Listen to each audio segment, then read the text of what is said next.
Bonjour, bienvenue à nouveau dans mon atelier. J'espère que vous allez tous bien.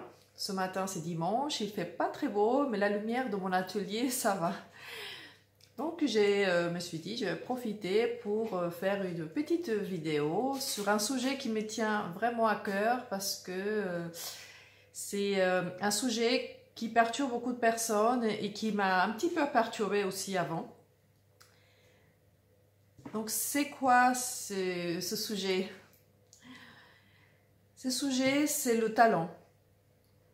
Le talent, est-ce que vous croyez qu'on est avec un talent, comme on dit, le talent inné, les gens qui naissent avec un savoir-faire comme par magie ou par les gènes, comme des petites choses là, comme ça dans les gènes, pour qu'on ait un talent et qu'on puisse faire profiter à tout le monde. Alors moi je pense que c'est plutôt quelque chose de beaucoup plus complexe que se dire qu'on a été béni par une bonne étoile. Bon, nous soyons tous bénis, ça c'est sûr, pour quelque chose de plus grand que nous. Mais là, c'est encore beaucoup plus personnel. Alors, tout d'abord, je voudrais parler qu'est-ce que les idées fausses que les gens se font autour du talent. Les gens se freinent, et ça m'a beaucoup freiné aussi quand j'étais adolescente, parce qu'on dit beaucoup, la personne est née avec un talent, donc pour le dessin que je l'ai commencé vers 10 ans, et on me disait oui, tu as un talent, et toi tu vas faire ça parce que tu as un talent. Et c'est très perturbant parce que c'est frustrant. Je me sentais très étrange de me dire, d'accord, donc j'ai pas le droit à l'échec en fait. Parce qu'on me met à la barre très haute parce que j'ai un talent pour le dessin. Et en fait, je me suis dit, ça frustre des gens. Moi, je vois certaines personnes qui me disent, je voudrais apprendre à dessiner, très bien, mais j'ai pas de talent. Donc déjà, dès le départ, je dis, je l'ai pas. Qui on dit qu'on n'a pas, qui a la liste de ceux qui ont un talent ou pas, le Père Noël peut-être, qui dit, toi tu as un talent, tu l'as pas, tu veux dessiner, non, tu peux pas, tu veux être acteur, non, tu n'as pas le talent. Donc ça veut dire quelqu'un nous a donné un mode d'emploi avant d'arriver dans ce monde. Et en fait, c'est tellement étrange de se dire que les gens se guident par rapport à ça. Et à tout âge, qu'on soit enfant, adolescent ou adulte, on va se guider par ces choses qu'on a entendues, donc des fausses croyances qu'on nous a mis dans la tête et qui sont vraiment fausses. Alors pourquoi je dis que c'est faux? Alors parce que le talent, ça doit être quelque chose qui part d'une envie. Donc moi j'étais petite, comme tous les enfants, on a envie de dessiner, mais certains ont envie plus que d'autres. Alors je voyais mes amis avec qui j'ai commencé à prendre le cours de pastel, on avait 10 ans. Et on s'est dit, bon, bah voilà, on va prendre des cours. Mais elle s'est fatiguée, elle ne voulait pas vraiment un petit peu payer le prix parce que c'était même 4 heures les mardis, parfois le jeudi aussi. Alors c'était beaucoup de temps. Et c'était une jeune fille qui aimait beaucoup s'amuser et très extrovertie. Et moi, j'ai très à l'inverse, j'étais très introvertie et j'aimais bien dessiner. Alors, par l'envie, mon grande envie de dessiner, de la couleur, de comprendre comment les gens font pour faire des œuvres d'art et tout, c'était tellement intense en moi qui a fait croire que que j'avais quelque chose en plus que cette fille. Parce qu'elle a arrêté au bout de 6 mois. Moi, j'ai arrêté, je fais encore 2 ans. Et elle me disait, oui, mais parce que toi, tu as le talent, pas moi. Mais en fait, c'était pas le talent que j'avais. J'avais une grande envie de dessiner. C'est ça que j'avais, qu'elle n'avait pas. Et là, on avait mis nos priorités, chacune à leur place. Alors, elle a préféré autre chose. C'était, voilà, je me souviens plus ce qu'elle faisait après. Mais on était en plus des très bons élèves à l'école, donc on aimait bien être bien à l'école. Donc je pense que c'est plus focalisé pour ça. Je me souviens pas très bien. Mais moi, je me suis focalisée à avoir de bonnes notes, mais ne pas laisser les cours. Pour moi, le dessin, c'était une façon de m'échapper un petit peu de ma timidité. J'étais très timide. j'étais timide à l'extérieur, mais pas à l'intérieur. Ça bouillonnait à l'intérieur de moi à chaque fois que j'avais des crayons ou des feuilles blanches et tout ça. Moi, j'aimais beaucoup tout ça. Je me disais même que j'aurais voulu avoir une papeterie juste pour avoir des crayons, des stylos, des feuilles, des cahiers. J'adorais ça. Ça m'a beaucoup aidé aussi pour être mon élève à l'école. Mais bon. Et alors, je me suis dit, bah, c'est plus l'envie que j'avais. Et ça m'a permis de rester presque 2 ans à prendre des cours pour me familiariser plus avec le pastel, le dessin. Et c'est super, donc j'ai beaucoup appris. Alors, après, à l'âge adulte, je me marie, j'ai mes enfants, en plus je suis à Paris et je suis super contente, moi en tant que Mexicaine, de me retrouver à Paris. Et j'étais vraiment très, très bien. Et quand j'ai commencé à me dire, bon, je vais à nouveau reprendre mes cours de pastel et de dessin en 2010, j'ai passé 3 ans, de 2010 à 2013, à un peu m'effacer du monde. J'avais que mes enfants qui intéressaient et ma peinture, mon dessin, et avancer et découvrir et découvrir. J'ai pris des cours avec les Pastelisés France et c'est un moment où j'étais imprégnée de tout ce qui était dessin et pastel. Alors, j'ai commencé à attendre la première exposition, c'était à Fougères, où j'ai eu un prix. C'est la première expo au salon de pastel de Fougères, le salon international des pastels.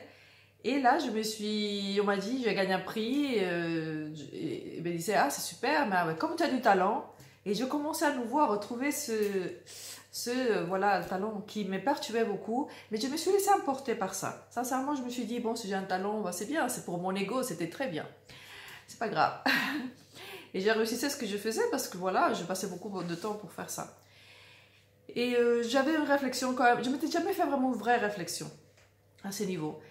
Et un jour, en 2017, quand j'ai fait mon tour de France de pastel, je suis allée à la rencontre de plusieurs pastelistes presque tous les week-ends de l'année.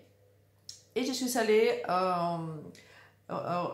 pendant un week-end à l'atelier de Penelope Milner, que j'ai admiré beaucoup et de qui j'avais acheté un tableau quelques années auparavant.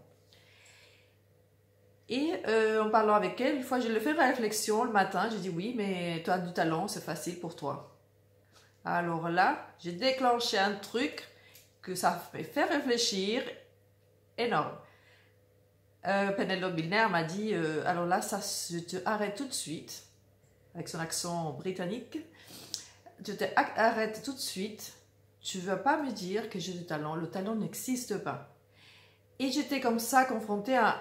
Ah ouais, mais c'est super. Moi, je le pensais, mais j'ai sorti le truc qu'on dit toujours. Ah, tu as des talents, c'est facile pour toi. Et il m'a dit non. Qui va me dire que j'ai du talent parce que je me suis réveillée le matin et je me suis dit j'ai un talent pour le pastel. Maintenant, ça fait 20 ans qu'elle fait que ça. Et elle se donne à fond, peut-être plus de 20 ans, mais elle se donne à fond, c'est dans son énergie, par son envie. Et là, je me suis dit, vraiment, j'ai pris une claque, mais en même temps, je me suis reconfortée par l'idée que j'avais quand j'étais enfant, de cette idée de, ça n'existe pas, le talent. Et j'ai commencé après cette discussion avec Pénélope, je me suis dit, je vais commencer à me former une définition de ce qu'était pour moi le talent. Alors, pour moi, le talent, je vais vous le dire, et pour que tous ceux qui regardent cette vidéo puissent se dire que le talent n'existe pas, et je vais vous donner donc les points par lesquels je suis passée pour ça. Pour penser, qu'est-ce que le talent pour moi en fait? Alors le talent, pour moi, c'est déjà une très grande envie de quelque chose. Si on veut faire de la cuisine, si on veut être médecin, si on veut être avocat. Pour être un avocat, il faut aimer étudier les lois, parler avec les gens, aider les gens.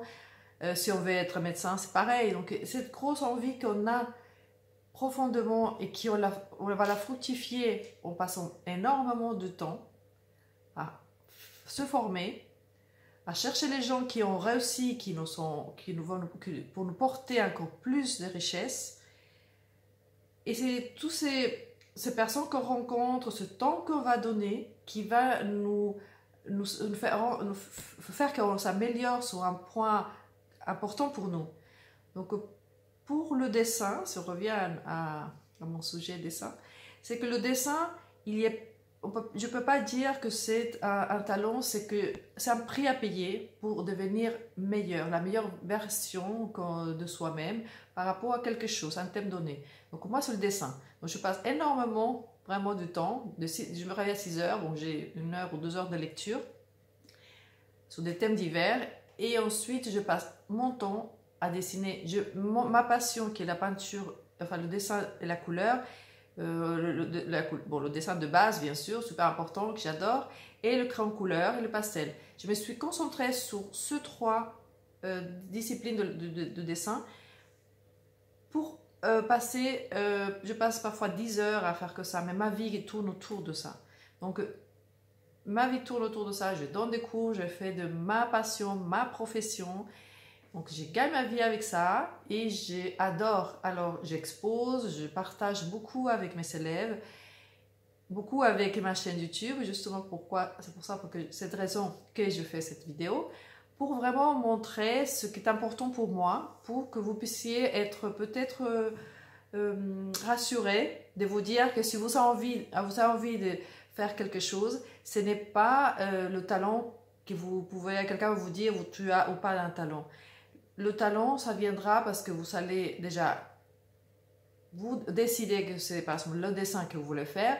Pourquoi vous voulez faire ça? J'ai une vidéo que je vais mettre à la fin de cette vidéo pour que vous allez la voir, parce que le pourquoi est super important. Bon, si c'est seulement parce que les couleurs sont jolies, ben non. Si parce qu'on vous a dit qu'une fois que vous avez fait un petit dessin, ça a été bien, ça ne marche pas. Parce que vous aimez le dessin, ça ne marche pas non plus. Parce que vous avez vu une expo et vous voulez faire comme tel artiste, ça ne marche pas non plus. Vous devez trouver un pourquoi profond, vraiment qui vous touche, qui est important pour vous et pas pour les autres. Ensuite, payer le prix, c'est du temps. Mes pensées tournent autour de ça. Je ne sais pas cuisiner, mais je sais dessiner. Donc, parce que je ne passe pas mon temps à cuisiner, mais je passe beaucoup de temps à dessiner. Donc, le dessin et tout autour du dessin. Donc, ne pensez jamais que c'est un talent inné. Qu'est-ce que je peux avoir dans ma famille? Personne dessinait. Mon père était artiste, pâtissier. Est-ce que j'ai pu avoir un petit peu de lui? Pourquoi pas? Je pense que de lui, plus que les gènes artistiques, j'ai pu savoir, que j'ai pu regarder comment il s'est donné à fond, comment il travaillait, il s'était acharné pour le travail, il travaillait beaucoup, il était un artiste pâtissier, donc c'est l'artiste dans ce qu'il faisait, il pensait toute la journée à son métier. Donc ça, je peux dire, là, ça oui, j'ai adopté ça de mon père, que si on veut quelque chose, on se donne à fond, on travaille beaucoup et on paye le prix de se former et du temps qu'on passe. Je pense que ça, c'est le plus important. Et ensuite, de me dire, bon, je décide, bah, je patauge, je prends des cours, mais bon, je patauge un peu quand même. Qu'est-ce que je fais? Donc, je prends un peu plus de temps, je m'interroge beaucoup par rapport à mes dessins. Par exemple, quand je commençais à faire l'animalier, c'était pas évident, mais je voyais beaucoup le travail, et ça, c'est très important de regarder le travail des autres qui vous inspirent, de Patrick Germont, de Daniel Smith, d'Eric Wilson. Je regardais beaucoup leur tableau, j'essayais de m'imprégner de ce qu'ils faisaient, s'ils avaient des vidéos, mais je regardais les vidéos et j'essayais de vraiment voir tout les potentiels qu'eux, ils savaient sortir ce potentiel que j'avais en regardant, en regardant des vidéos, en regardant les vidéos donc pour m'instruire et en prenant des cours. Et comme ça, j'ai pu avoir un panel beaucoup plus large de dessins et de la couleur. Je pense que ça vient de ça. Hein. Je ne pense pas que quelqu'un, une petite fée, m'a mis dans mon verso un petit peu de à dire, tout talent de dessin. Je ne pense pas, parce que sinon j'aurais demandé d'autres choses aussi en plus. Mais bon, là c'est aussi comme la timidité. J'étais hyper timide, là je ne sais plus. Mais j'étais peut-être timide, mais avec l'âge, avec l'envie de sortir, là, parce que j'étais au Mexique, je suis venue en France, et ça a été je me suis un peu fait violence pour devoir être dans un nouveau monde qui, pour moi, me sortait de ma timidité. Je suis obligée, déjà, je n'avais pas le choix, il fallait que je parle. Et pour le dessin aussi, je suis obligée de faire des expos, je suis obligée de dessiner si j'ai envie d'avancer. Donc voilà. Ma réflexion, c'était vraiment pour que personne puisse... Si quelqu'un vous dit, vous avez le talent. Vous n'avez pas de talent, vous travaillez. Vous travaillez, vous investissez beaucoup sur vous. Donc voilà, ça c'est le message que je voulais vous faire partager avec cette vidéo. Et aussi pour profiter un peu de vous parler de mes e-books, parce que j'ai partagé l'idée de faire un e-book sur le pelage animalier. Alors je fais beaucoup des cris, des dessins, là vous voyez une partie derrière, là comme ça, et beaucoup d'explications, beaucoup, et j'arrête pas, et ça fait beaucoup trop d'informations. Alors je me suis dit que j'allais faire 3 e-books. Alors un pour plutôt débutant, un deuxième pour intermédiaire et un troisième pour les avancés. Et je me suis dit oui, pourquoi pas, ça peut être intéressant, mais là ça devient quand même trop aussi. Donc là je vais les faire les 3. Mais malgré ça, je me suis dit, je vais proposer, j'espère que ça va aller, je propose aussi une façon de voir mes e-books. Soit vous pouvez le prendre en entier, soit vous pouvez prendre une partie qui vous intéresse. Là, je fais des sections, par exemple, les cieux et la couleur en général, mais traitées par les cieux de chat, parce que ça sera spécial le chat, pelage de chat, tout autour de chat. Ensuite, par exemple, il y a le pelage noir et blanc. Donc, je vais faire une partie, un chapitre, si on peut dire ça comme ça. Pelage noir et blanc, marron et clair. Et voilà, donc ça va faire une section. Donc, si quelqu'un est intéressé pour seulement celui-ci, il pourra prendre seulement ce chapitre-là. Par exemple, l'autre chapitre, c'est les museaux, les oreilles, les mèches et les moustaches. Donc, ça fait encore une autre section assez importante. Si vous voulez seulement parler de ça, il y a quelqu'un qui m'a dit récemment, je veux savoir comment faire les moustaches. Mais si j'ai un e-book de plein de choses, peut-être que ça ne m'intéresse pas. Peut-être que si, parce que c'est quand même beaucoup d'informations, c'est intéressant. Mais si vous voulez quelque chose de spécifique, bah, vous pouvez l'acheter à part. Donc là, je vous ferai plusieurs e-books, et quand quelqu'un me demandera, je pourrais envoyer une partie. Il y aura par exemple les transitions des teintes foncées vers le clair et le pelage de tigre. Par le pelage de tigre, je vais expliquer comment on fait une transition d'une couleur foncée à une couleur claire. Ça, c'est vraiment important. Ensuite, j'ai un autre qui fait le pelage roux. Donc, une section que le pelage roux. Un chat tigré qui a la lumière, qui reçoit la lumière, donc un chat sous la lumière.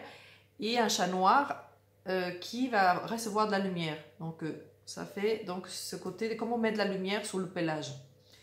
Ensuite, le chat que vous voyez là en haut, là le chat qui est, donc là c'est plutôt avancé, quelqu'un qui connaît déjà le dessin et le pastel, et c'est pour peaufiner ses connaissances du pelage. C'est pas pour un débutant qui va dire je vais faire ce chat, c'est pas possible. Il faut vraiment aller vraiment pas à pas, sinon vous savez vous frustrez. Donc là, je vous propose donc celui-ci, le beau chat, le chat, je dis le beau chat parce que je ne sais pas quelle est c'est un Maine Coon, je crois, je ne suis pas sûre. En tout cas, c'est ce chat-là que je vais expliquer. Ensuite, il y a un autre que je suis en train de faire, c'est un chat gris, mais en entier. Donc là, comment travailler l'entier, ça aussi c'est pour les avancés. Donc vous pouvez vous êtes débutant, vous pouvez toujours le choisir et voir, mais voilà, après c'est comme vous voulez. Vous faites comme vous voulez, mais je vous propose ça déjà pour que vous puissiez voir à quel niveau vous êtes. Ça peut vous aider aussi. Ensuite, il y a le pelage des lions. Je fais une oreille de lion. Je crois que vous voyez là en bas. Et il y a toutes les explications, les mèches, les transitions et tout ça. Donc, ça va être un peu plus complet ça par rapport au lion. Et je veux parler aussi, avec cette rubrique-là, parce que voilà, je vais rajouter ce que je dis là dans cette vidéo. Qu'est-ce que pour moi le talent par rapport à des artistes, ce qu'on a aux frustrations que ça donne aux gens qui se disent ne pas avoir un talent pour quelque chose. Voilà.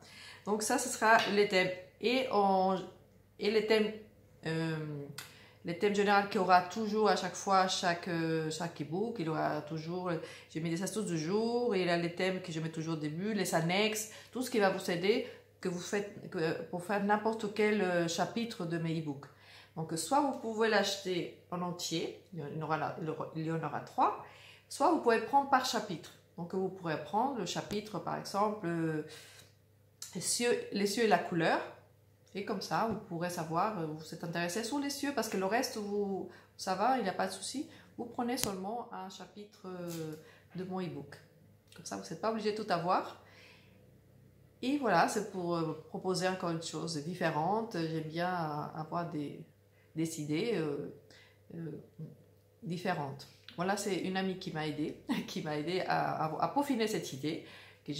Avant j'avais une autre idée, mais là il m'a aidé quand même pas mal, donc merci Manu, parce que c'est vraiment très intéressant de voir des nouvelles idées pour proposer aux gens des choses différentes. Donc si vous êtes intéressé, c'est pas encore prêt, je suis encore en train d'écrire, j'ai pris beaucoup de photos, je suis en train de faire encore la notre chat, mais si vous êtes intéressé, vous pouvez toujours le commander par email. Et vous pouvez aussi me demander quels sont selon mon avis, ce que vous pourrez prendre selon son niveau.